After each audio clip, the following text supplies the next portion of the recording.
No matter what you're doing in life, no matter whatever it comes to, your work life, your diet, your physique, whatever it is, just in general, choices that you make in life, when you take the easy road, there's no way around hard work and making tough choices, and you gotta take the hard road. You gotta challenge yourself. So not doing that in the past, we've all done that, but some of us took it to other extremes at sometimes, one way or another.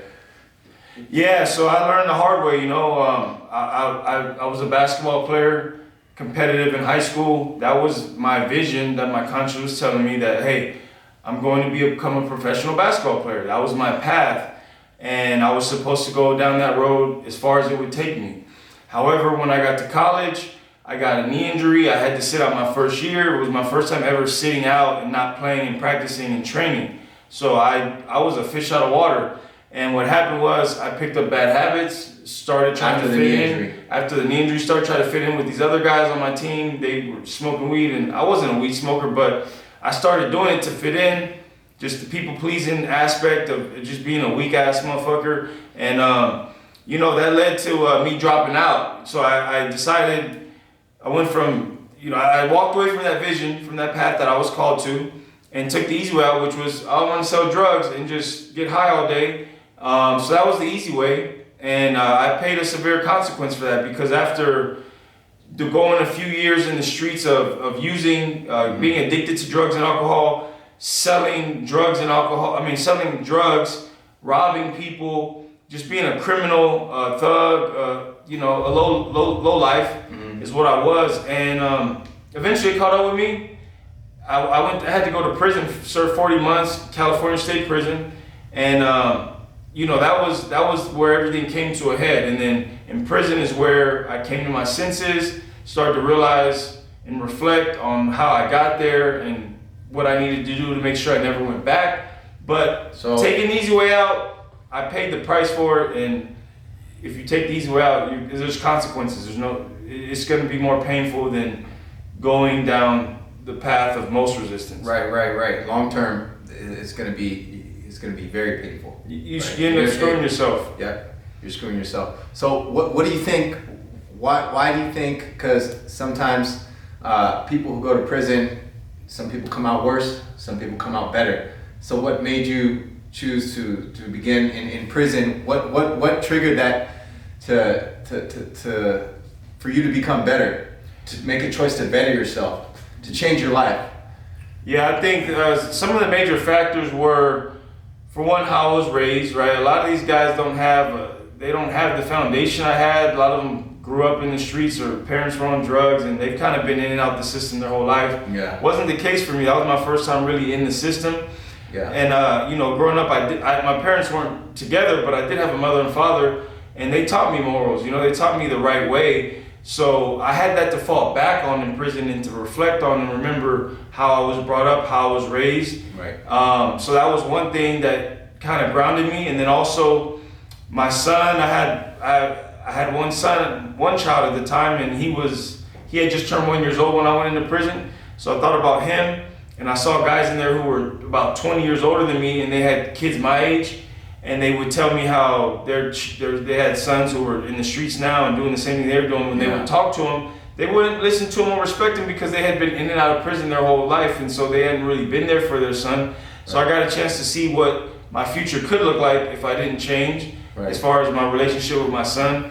And then third, just having being grounded spiritually, believing in a creator and a God, and just having that foundation too, it humbled me. And all those things put together made me realize that I had to make a change, and that prison and the lifestyle, at least in prison, just wasn't for me anymore. Of course. So that happened to you, which was a negative thing, but it turned out you took that and you used it and you turned it into actually, now looking back, it was actually a positive thing, because had that not happened, you wouldn't be here. No. And you wouldn't be right. You'd still be out there. And you wouldn't be the person you are today. You wouldn't have the knowledge you have. You wouldn't have the drive that you have, right? Absolutely. So I think that you took that, and that's with everything in life. Everything that we cannot control what happens to us. ever. We can't control what happens. Shit happens, no matter what. Shit is gonna happen, but we can control how we respond to it, right? Yes. We can be either reactive or we can be proactive, right? With things that happen to us. It all depends on you. Stuff is gonna happen to us no matter what, right? Either way. Sometimes some things happen to us because of our own poor choices and our own bad decisions, but there's going to be things that happen to us no matter what. So it all depends on how you respond to it, right? You can take that and you can do whatever you want with it. You can either respond and you can either react on your emotions and react in a bad way, or you can be proactive and react in a positive way and use that as either a lesson or take that and use it to change your life and to make you better. And then with what you're doing now, you're taking the things that have happened to you and you're now using that, you've bettered yourself and you're now using that to help to change other people's lives.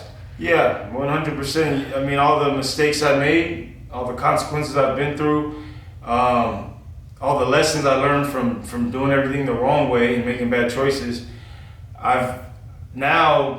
that's what drives me today to be the person I am and to just maintain the discipline I have and to continue to better myself, is because I know who I used to be and where I came from, and I know what all that pain and suffering it caused me. Right. So I'd rather just deal with the pain and suffering of sacrifice and discipline, because then I'm on a different path, but it just makes me proud, and I'm no longer getting in my own way. Right. And so I use all that to coach and help people who are slipping, and I'm able to help them, lead and guide them in the right direction, because I see where they're going, for those who are willing to listen and learn and apply. That's a beautiful thing, because those same principles apply. It applies to me, it applies to you, it applies to him still to this day, it applies to anybody with anything in life. So with our decisions and our choices, you're gonna either deal with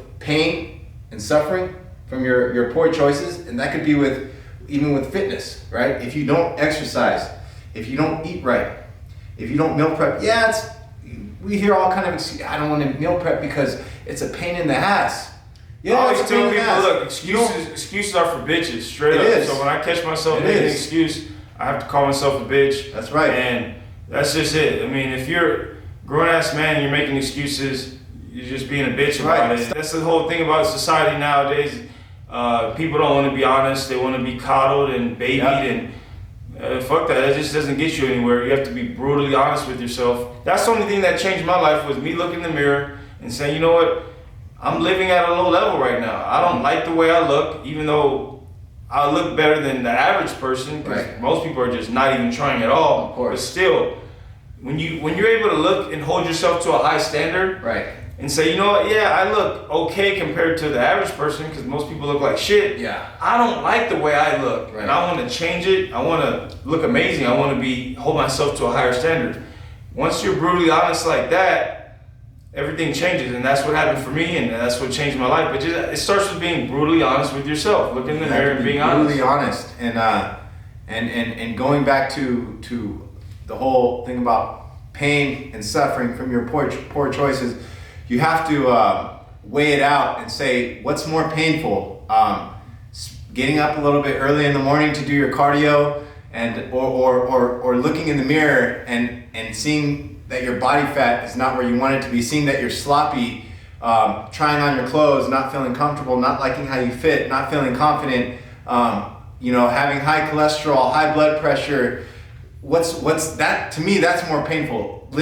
Suffering through life because you look like crap and you feel like crap because you're eating like crap. That's more painful. And just continuously making excuses like, well, I can't do my cardio because I only have a 1 hour lunch break and I only have time to lift weights, or I don't. How hard is it to set your alarm clock? You don't have a phone, and you set your alarm for 30 minutes earlier. Wake up, get on the damn treadmill, right? Is that easy? Well, it's not. I don't want to say easy. It's not, but it's easy to set your alarm. Getting up and doing it's not always going to be easy. Don't get me wrong. What's hardest is what's best for us. Period. Yep. And Take the hard road. there's a lot of coaches out here I see in the industry in their programs. They offer to people, they trying to give them an easy way out, and create a program that caters to people's weaknesses, and it's disgusting for me to see. I don't want to. I'm making things harder on people. I don't take excuses, because what's hardest for you is best for you.